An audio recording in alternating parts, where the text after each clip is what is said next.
وسط دوشة الحياة كان في واحد اسمه آدم، وكان مختلف عن أي حد تاني. آدم ده كان عنده حلم كبير، حلم ممكن يغير حياته كلها، بس الطريق ما كانش سهل. كل خطوة كانت امتحان، وكل قرار ممكن يفتح باب أو يقفل باب تاني. وفي يوم من الأيام لقى آدم نفسه قدام فرصة عمره.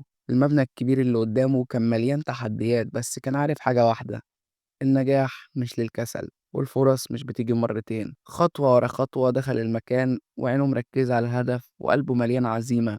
ما كانش خايف من الصعاب، لأنه عارف إن الخوف الحقيقي الوحيد هو إنك تبطل تحاول.